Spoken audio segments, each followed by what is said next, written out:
The knock on the door comes at 6:17 in the morning, sharp and deliberate, the kind of sound that shatters sleep and changes everything that follows. Marcus Webb answers in his bathrobe, coffee mug still warm in his hand, and finds 4 detectives standing on his porch in the pale October light. Behind them, the street is quiet except for the idling engines of 3 unmarked vehicles and the distant cry of gulls over the Fraser River. He recognizes the lead detective immediately. Sarah Chen, retired now for 3 years, but standing here anyway with silver hair and eyes that haven't forgotten a single detail in 20 years. She doesn't say good morning. She says his full name like a verdict, and then she says the words he must have known, somewhere deep in the architecture of his guilt, would eventually come. Marcus Webb, you are under arrest for the murder of Claire Elizabeth Smith. The coffee mug slips from his fingers and shatters on the concrete step, and in that moment, 2 decades of silence finally break open. Before we continue this story, take a second to hit subscribe and like this video. Your support helps bring these forgotten stories to light, and it means we can keep telling the stories that deserve to be remembered. The arrest that morning in 2023 closes a circle that began on a different October day 20 years earlier, when a little girl with braids and a backpack decorated with butterfly stickers walked out of Maple Ridge Elementary School and vanished into an autumn afternoon that should have been ordinary. Why? To understand how it took 2 decades to find the man who destroyed her family and shattered a community, you have to go back to when Claire Elizabeth Smith was more than a case file, more than a cold case number collecting dust in the evidence room of the Royal Canadian Mounted Police Detachment in Maple Ridge, British Columbia. You have to go back to when she was just a girl who loved her dog and collected monarch butterflies and had no idea that evil could wear a familiar face.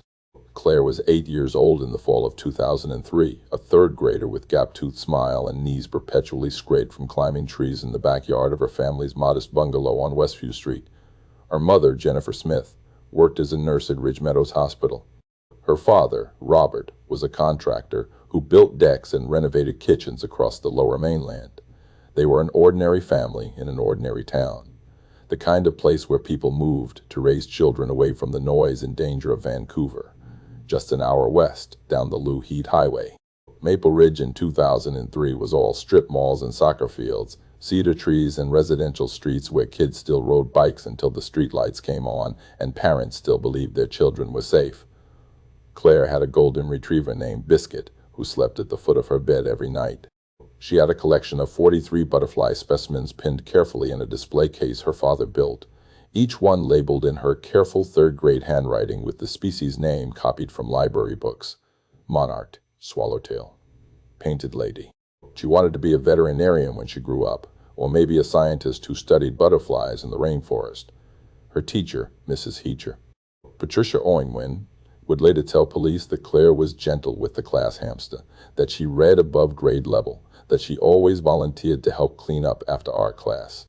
She was the kind of kid who noticed when someone sat alone at lunch, who shared her snacks, who drew pictures for her parents and taped them to the refrigerator with round magnets shaped like apples. Every weekday, Claire walked the same route home from school. 6 blocks of residential streets lined with maples that turned gold and crimson in October, past the corner store where Mr. Corner Patel sometimes gave her a free gummy bear, past the house with the orange tabby cat that sunned itself on the porch railing, past the small playground where the swings creaked in the wind. Jennifer worked day shifts at the hospital, so Claire had a key on a purple lanyard around her neck. She knew to lock the door behind her, to call her mother as soon as she got home, to start her homework at the kitchen table and wait for her dad to arrive, around 5:30, smelling of sawdust and coffee. It was a routine they had practiced all through 2nd grade, a routine that gave an 8-year-old just enough independence while keeping her tethered to safety. It was a routine that should have worked. October 14th, 2003 was a Tuesday. The weather report that morning called for cloudy skies and a high of 14 degrees Celsius, typical autumn weather for the Fraser Valley.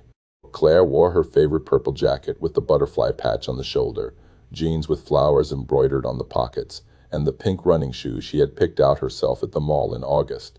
She ate Cheerios for breakfast. She remembered to pack her library book in a backpack because it was due that day.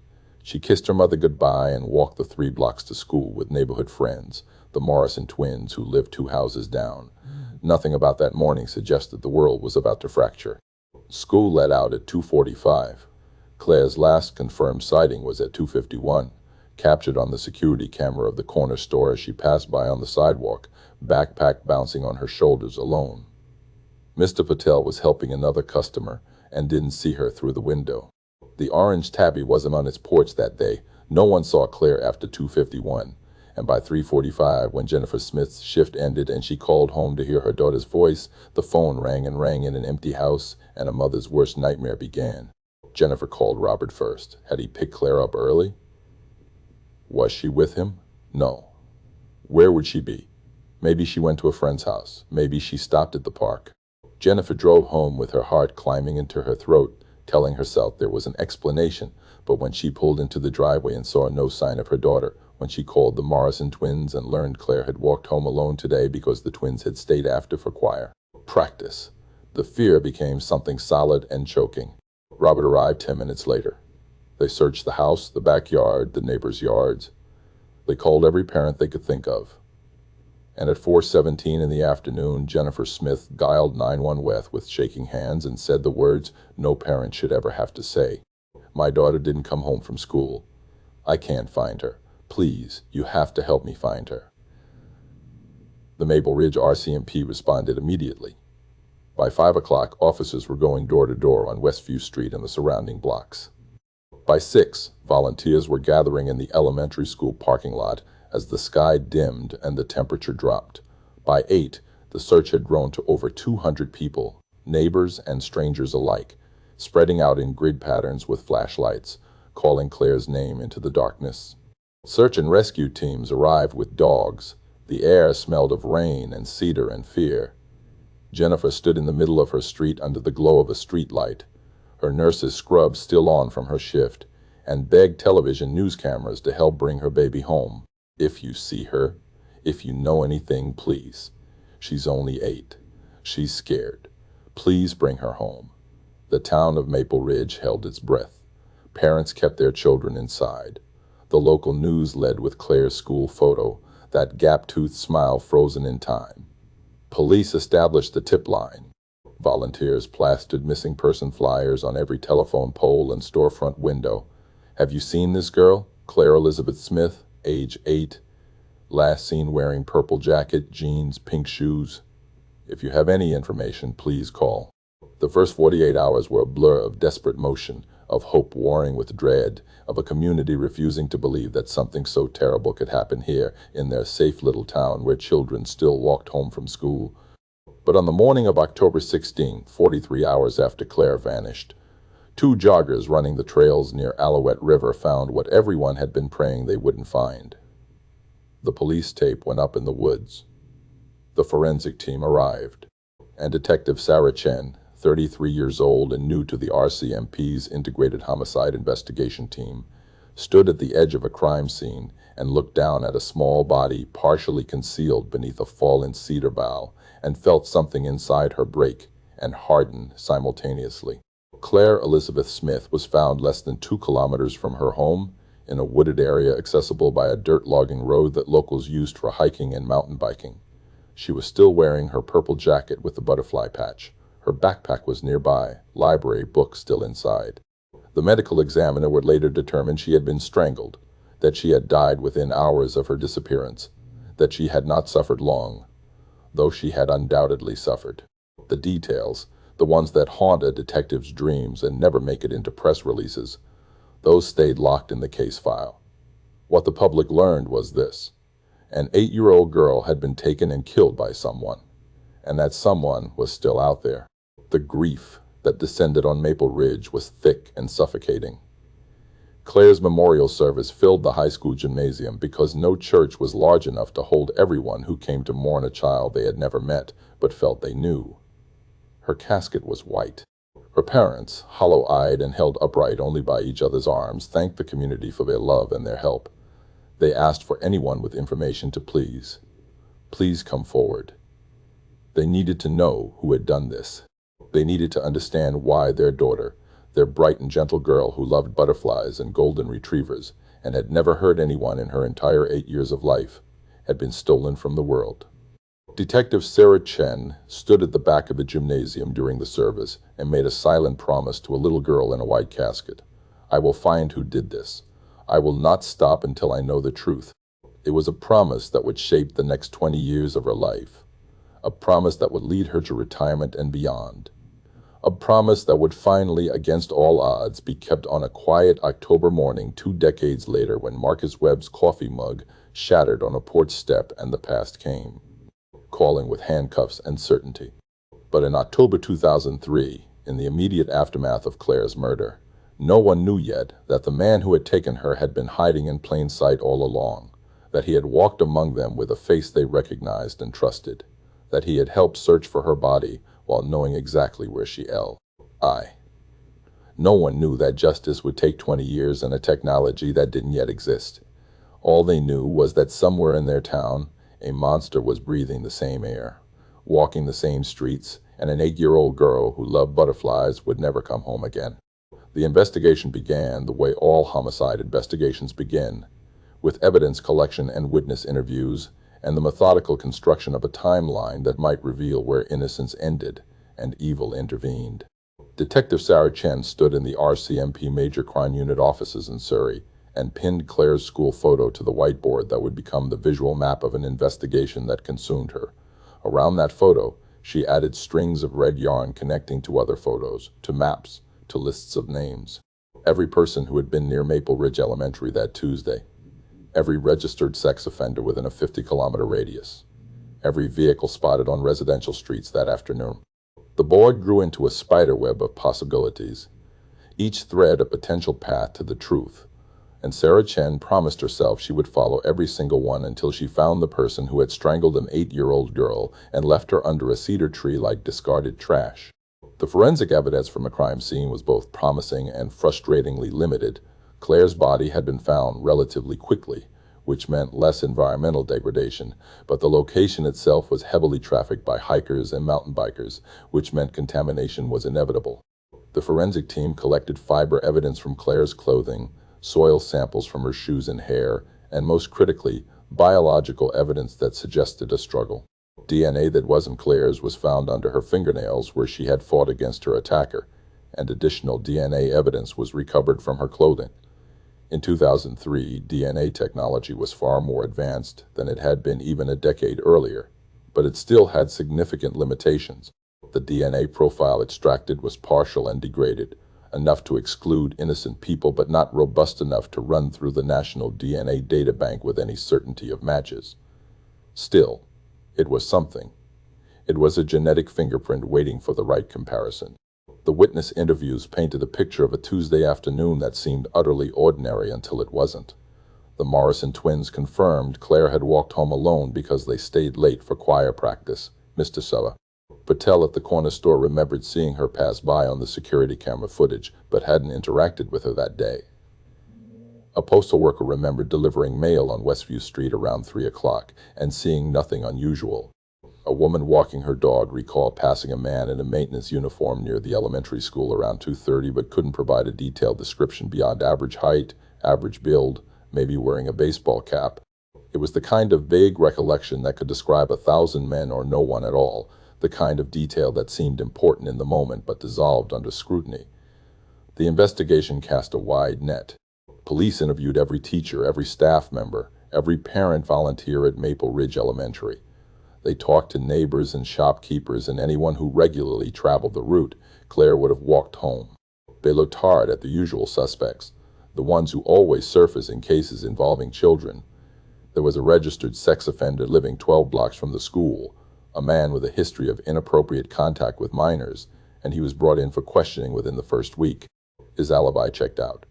He had been at a probation meeting in Surrey at the time of Claire's disappearance, verified by his probation officer and security logs. They looked at a teacher who had recently been reprimanded for inappropriate behavior with students, but that behavior involved yelling and intimidation, not sexual misconduct, and he had been in a staff meeting until 3:15 with 7 witnesses. They looked at family friends, distant relatives, anyone who might have had access to Claire's routine and movements. Every lead was pursued with the intensity of detectives who knew the first weeks were critical. that cases solved quickly are solved with fresh evidence and urgent momentum. But the momentum stalled. The DNA evidence couldn't be matched to anyone in their suspect pool. The fiber evidence was generic, the kind of cotton and polyester blend found in 10,000 different garments. The soil samples placed Claire in the woods near Alouette River, which they already knew. By December 2003, the active investigation had slowed to a crawl. Tip line calls decreased. The media moved on to other stories. The whiteboard in Sarah Chen's office remained covered with red yarn and unanswered questions, and Claire's case file was officially designated as cold, though Sarah refused to accept that designation as final. Claire's parents, Jennifer and Robert Smith, became people shaped entirely by grief and the desperate need for answers. Jennifer took a leave of absence from the hospital that stretched from weeks into months, into a permanent resignation. She couldn't care for other people's children when her own child was gone. She started a foundation in Claire's name, dedicated to supporting families of missing and murdered children, and threw herself into advocacy work with the manic energy of someone trying to outrun her own pain. Robert returned to work after 3 months because the bills didn't stop and the mortgage didn't care about his shattered heart, but something fundamental had broken in him. Friends said he became quiet, withdrawn, that he would sometimes stop mid-conversation and stare at nothing as if seeing his daughter's face in the empty air. The case file moved from Sarah Chen's active caseload to the cold case unit in 2005. Sarah, by then a senior detective with a reputation for tenacity that bordered on obsession, requested permission to keep a copy of everything. She kept that copy in file boxes in her garage at home, and on slow weekends or sleepless nights, she would pull out witness statements and evidence photos and read them again as if the 101st reading might reveal what the first 100 had missed. Her colleagues gently suggested she let it go. "You can't solve them all, Sarah. You did everything you could." But Sarah Chen hadn't promised her colleagues anything. She had promised Claire. The years passed with the strange duality of grief, where time both rushes forward and stands completely still. In 2006, Claire would have turned 11. Jennifer Smith held a memorial vigil at the elementary school, and 80 people came to light candles and release monarch butterflies into the summer evening air because Claire had loved monarchs best.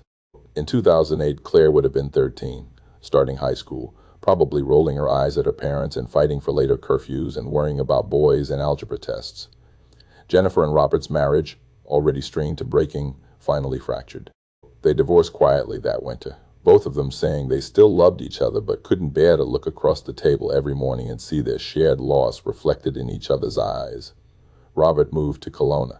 Jennifer stayed in Maple Ridge, in the same house on Westview Street, and the same bedroom that still had Claire's butterfly collection on the dresser gathering dust like a shrine. In 2010, Detective Sarah Chen was promoted to staff sergeant and given a leadership role in the Integrated Homicide Investigation Team. She had solved 17 homicides over her career. She had brought closure to 17 families. But the one that haunted her, the one whose school photos she kept in her desk drawer, was the case she couldn't crack.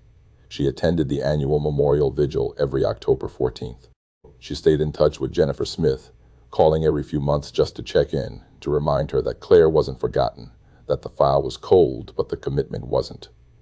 Jennifer appreciated the calls even when they made her cry. It helped to know someone was still fighting for Claire. The investigation had identified several persons of interest over the years who couldn't be conclusively eliminated, but couldn't be charged either. There was Martin Richter, a janitor at a neighboring school who had been fired in 2004 for stealing and who had no alibi for October 14, 2003. Police obtained a DNA sample with his consent, but it didn't match the profile from Claire's fingernails. There was Dennis Kowalski, a delivery driver who had a route through Maple Ridge and a misdemeanor conviction for voyeurism from 1998. His DNA also didn't match. There was Thomas Brennan, a substitute teacher who had worked at Maple Ridge Elementary the week before Claire's murder, and who left town abruptly in November 2003. Police tracked him to Ontario, where he had started a new life, interviewed him extensively, and obtained his DNA through a discarded cigarette, not a match.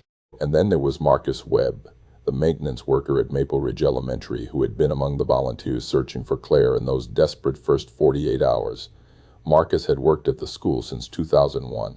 He was 34 in 2003, quiet and reliable. the kind of employee who fixed broken playground equipment and unclogged toilets and didn't make waves. He lived alone in a rented basement suite in Port Coquitlam. He had no criminal record, not even a traffic ticket.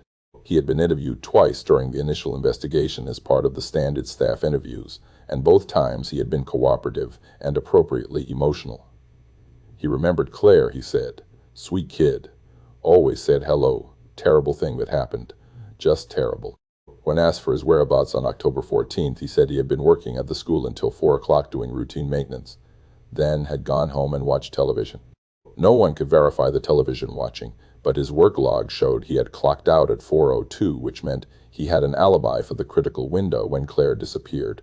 He volunteered to provide a DNA sample to help eliminate himself from suspicion, and the sample was collected and tested.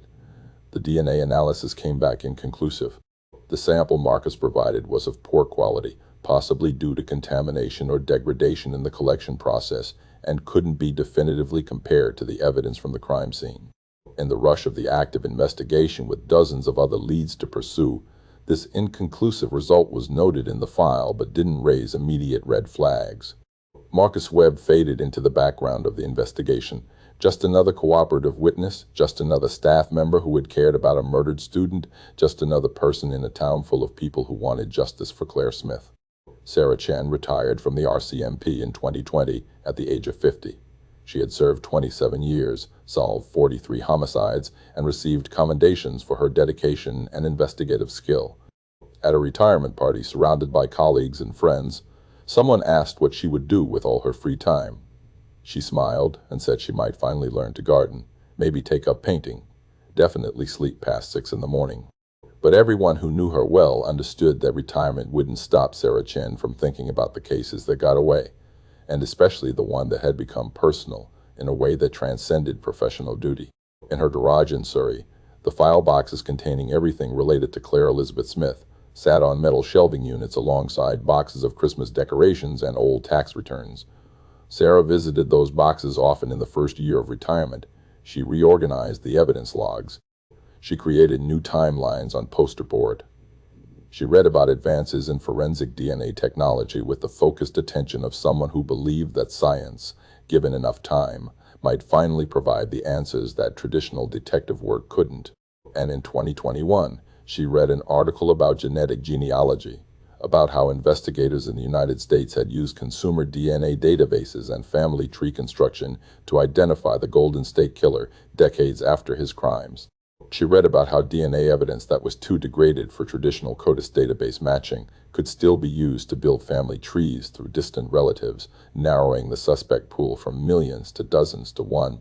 She read about cases going back 40 and 50 years being solved through this new investigative technique, and she thought about a partial DNA profile sitting in an evidence locker, waiting. Sarah Chen made a phone call to the RCMP Major Crime Unit.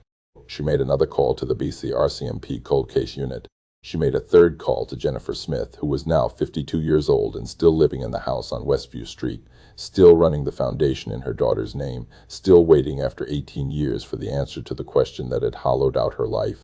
Sarah told her that there might be a new way forward, that genetic genealogy might be the breakthrough they needed, that if Jennifer would trust her one more time, Sarah would do everything in her power to reopen Claire's case and finally bring the truth to light. Jennifer Smith, who had learned not to hope too hard because hope hurts worst when it dies, said yes. Yes, please. Whatever it takes. In 2022, the Claire Elizabeth Smith case was officially reopened, and the DNA evidence collected 19 years earlier was sent to a specialized forensic genealogy lab in California, where scientists began the painstaking process of building a family tree from fragments of genetic code, searching for a killer who had no idea that time and science were finally catching up. The Forensic Genealogy Lab in Oakland, California, received the evidence package from the RCMP in March 2022, and the lead geneticist, Dr. Tusi, Elena Rodriguez, opened the sealed container with the careful reverence of someone who understood she was holding the last hope of a family that had waited 19 years for justice. Inside were the preserved DNA samples extracted from beneath Claire Elizabeth Smith's fingernails and from her clothing, samples that had been frozen in time since 2003, waiting for technology to evolve enough to read their secrets. Dr. Sestert. Rodriguez had worked on 17 cold cases using genetic genealogy techniques, helping to identify perpetrators of crimes committed decades earlier when DNA science was in its infancy. She knew the process would be slow and painstaking, that building a family tree from degraded DNA was like assembling a jigsaw puzzle with half the pieces missing and no picture on the box to guide you. But she also knew it was possible, that persistence and science could illuminate darkness that had seemed permanent. The first step was extracting enough viable DNA to create a usable genetic profile. The samples from 2003 had been collected and preserved according to the standards of that era, which meant they had survived relatively well. But nearly 2 decades of storage had taken its toll. Dr. Toy. Rodriguez and her team used advanced extraction techniques that hadn't existed when Claire was murdered, coaxing genetic material from biological evidence that previous technology had deemed too compromised. After 3 weeks of careful work, they had a partial SNP profile, a genetic fingerprint that contained enough markers to begin the genealogy search. It wasn't a complete profile, but it was enough. In genetic genealogy, enough is all you need to start unraveling a family history that stretches back generations. The profile was uploaded to GEDmatch, a public genetic genealogy database where people voluntarily submit their DNA results from consumer testing companies like 23andMe and Ancestry, often hoping to find distant cousins or trace their ethnic heritage.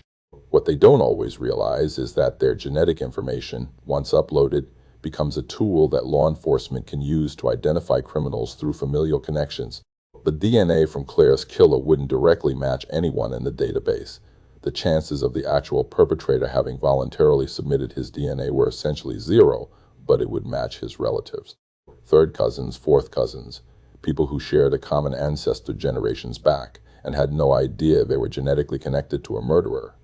The GEDmatch search returned 47 potential matches, people who shared enough DNA with the unknown subject to suggest a family relationship somewhere in the branches of their genealogical trees. Dr. DMAX search. Rodriguez handed this information to a genetic genealogist named Patricia Huang, a specialist who had previously worked in pharmaceutical research before discovering her true calling was using genetics to solve crimes. Patricia's job was to take those 47 genetic matches and build family trees backward in time, identifying common ancestors and then working forward through generations to find the one individual whose age, location, and circumstances aligned with the crime. It was work that required equal parts scientific knowledge and old-fashioned genealogical research. Patricia spent weeks poring over census records, birth certificates, marriage licenses, obituaries, and immigration documents. She contacted some of the genetic matches directly, carefully explaining she was working on a historical research project without mentioning the true nature of her investigation. Most people were happy to share information about their family histories, uploading photos of great-grandparents and sharing stories about ancestors who had immigrated from Ukraine or Scotland or China, having no idea their willingness to help was narrowing the circle around a killer. By June 2022, Patricia had constructed family trees for 39 of the 47 matches, eliminating 8 that proved to be false positives or too distantly related to be useful. The trees began to converge around a common ancestor, a couple named Thomas and Margaret Webb, who had immigrated to British Columbia from England in 1923 and settled in New Westminster. Thomas had worked on the docks. Margaret had raised 6 children in a small house near the Fraser River. Those 6 children had married and produced their own children, who had married and produced more children, spreading the Webb family tree across the lower mainland like roots seeking water. Patricia mapped out every branch, every descendant, creating a massive genealogical chart that eventually included over 400 individuals, most of whom were completely innocent people living ordinary lives, unaware that their DNA had helped investigators close in on a relative who had committed an unspeakable act. The suspect pool narrowed through a combination of genetic probability and biographical elimination. The killer's DNA suggested he was male, which eliminated half the descendants. The crime occurred in Maple Ridge in 2003, which meant the perpetrator had to have been in that location at that time, eliminating descendants who lived in other provinces or countries. The crime involved the physical abduction and murder of a child, which suggested someone with sufficient physical capability and likely between the ages of 25 and 55 at the time. eliminating the very young and very old.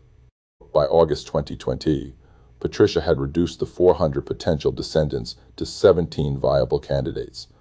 By September, she had narrowed it further to 6.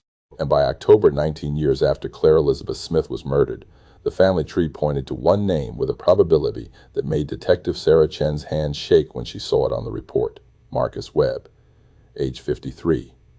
Current address in Maple Ridge, British Columbia. Employed as a maintenance supervisor at a private facility management company, never married, no children, no criminal record. And in October 2003, employed as a maintenance worker at Maple Ridge Elementary School, where an 8-year-old girl named Claire had walked the halls and probably smiled at him in passing, having no reason to fear the quiet man who fixed the broken things. Sarah Chen stood in her kitchen and read the genetic genealogy report 3 times, feeling the weight of 19 years pressing against her chest.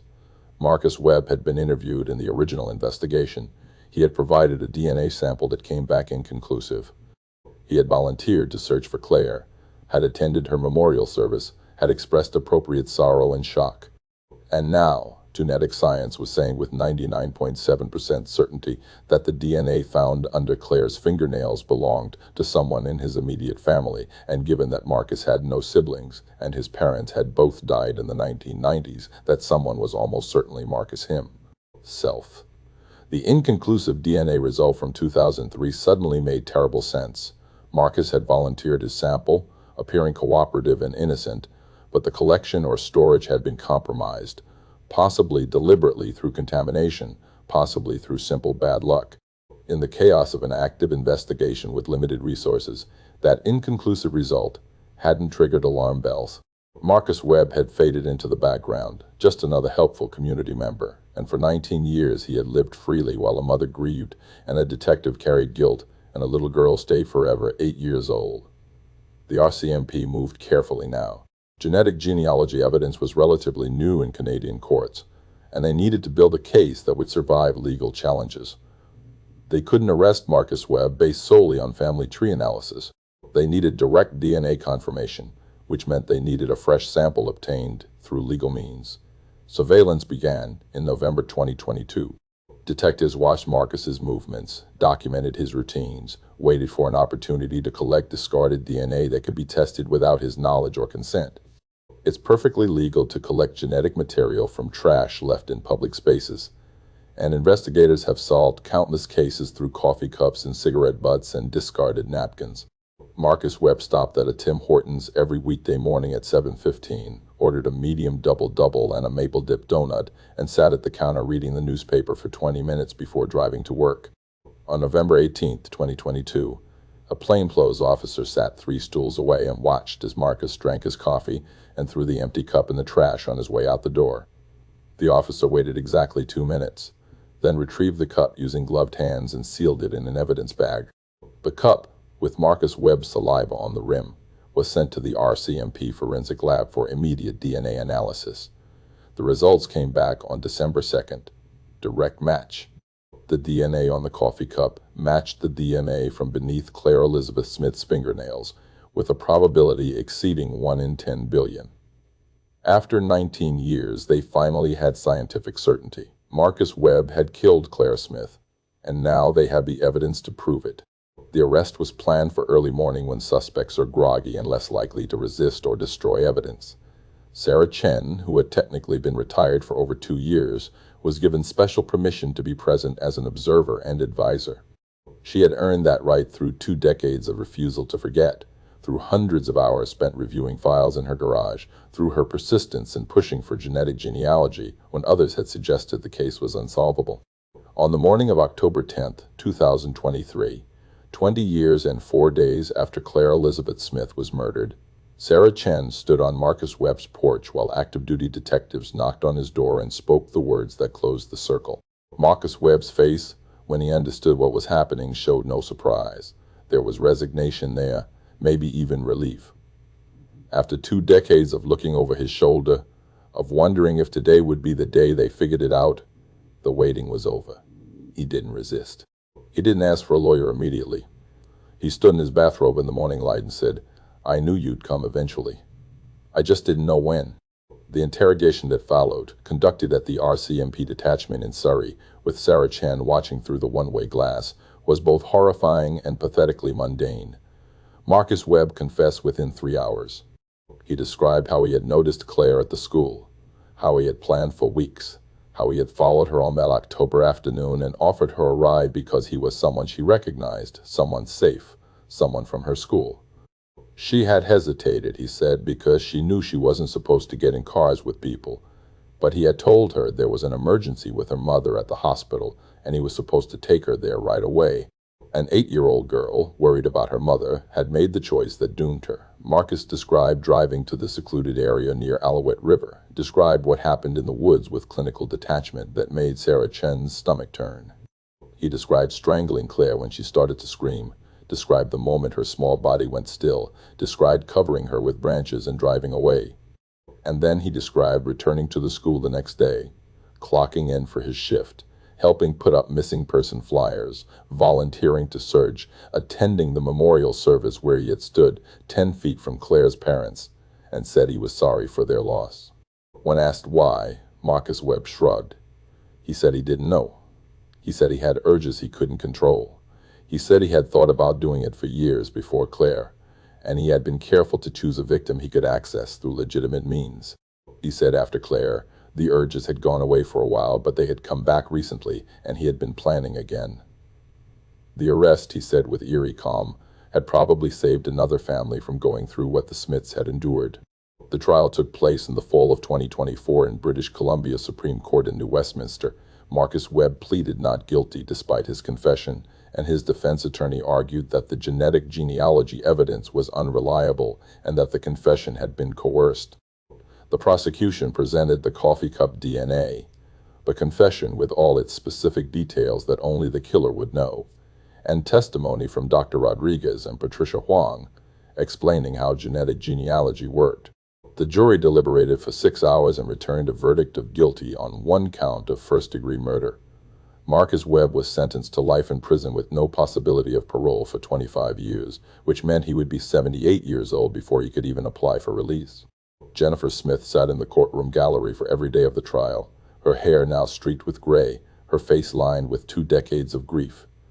When the verdict was read, she didn't cry or celebrate. She simply closed her eyes and breathed deeply, as if she had been holding her breath for 21 years and could finally exhale. Outside the courthouse, she read a brief statement to the media. She thanked the investigators who had never given up, especially Detective Sarah Chen. She thanked the scientists who had developed the technology that solved her daughter's case. She said that justice had finally been served, though nothing would bring Claire back, and she hoped other families with cold cases would find the same resolution she had found today. Then she went home to the house on Westview Street, to the bedroom where Claire's butterfly collection still sat on the dresser, and she allowed herself to believe that maybe, finally, she could start to heal. Sarah Chen attended the sentencing hearing but declined to speak to reporters. She had never done this work for recognition or headlines. She had done it because a little girl deserved justice, and because she had made a promise 20 years ago that she refused to break. After the hearing, she drove to Mountain View Cemetery in Maple Ridge, where Claire Elizabeth Smith had been buried in October 2003 beside her grandparents. The grave was well maintained, with fresh flowers that Jennifer brought every week. Sarah knelt beside the headstone, which showed a carved butterfly above Claire's name and the dates that told the story of a life cut impossibly short. She placed a small glass butterfly ornament among the flowers, a monarch butterfly with orange and black wings that caught the autumn sunlight. She spoke quietly, not caring if anyone heard or thought she was strange for talking to a grave. "I told you I'd find him, Claire. I told you I wouldn't stop. It took longer than it should have, longer than you deserve to wait, but we got him. You can rest now." She stayed there for a while, listening to the wind in the trees, watching leaves fall in the October afternoon that was so much like the afternoon when everything changed. The case was closed. The file could finally be archived. The promise had been kept. Genetic genealogy has since solved dozens of cold cases across Canada, bringing closure to families who had waited decades for answers. The technology continues to improve, the databases continue to grow, and the possibility of committing a crime and disappearing into anonymity continues to shrink. For every Marcus Webb who thought he had gotten away with murder, There are now tools and techniques and dedicated investigators who refuse to let the passage of time equal the erasure of justice. Claire Elizabeth Smith's case became a landmark in Canadian forensic investigation, proof that even 20 years later, even when all traditional leads have been exhausted, science and persistence can still illuminate the truth. Jennifer Smith still lives on Westview Street. She still runs the foundation in Claire's name, which has now helped over 300 families navigate the nightmare of missing and murdered children. She still visits Claire's grave every week, bringing fresh flowers and telling her daughter about the children the foundation has helped, the cases that have been solved, the good that has somehow impossibly grown from such unbearable loss. Robert, who had moved to Kelowna after the divorce, reconnected with Jennifer after Marcus Webb's conviction. They're not together romantically anymore. Too much has broken to rebuild that particular bridge, but they talk on the phone every Sunday and have found a fragile friendship in their shared grief and shared relief. And Sarah Chen, now 72 years old and fully retired for real this time, tends her garden in Surrey and occasionally consults on cold cases when the RCMP asks for her insight. She keeps Claire's school photo in a frame on her desk, not as a reminder of failure or obsession, but as a reminder of why the work matters, why you don't give up even when giving up would be easier, why justice delayed is still justice worth fighting for. On October 14th each year, she drives to Maple Ridge and joins Jennifer at Claire's grave for the annual memorial, and together they release monarch butterflies into the autumn air, watching them spiral upward toward the sky, beautiful and free and going home.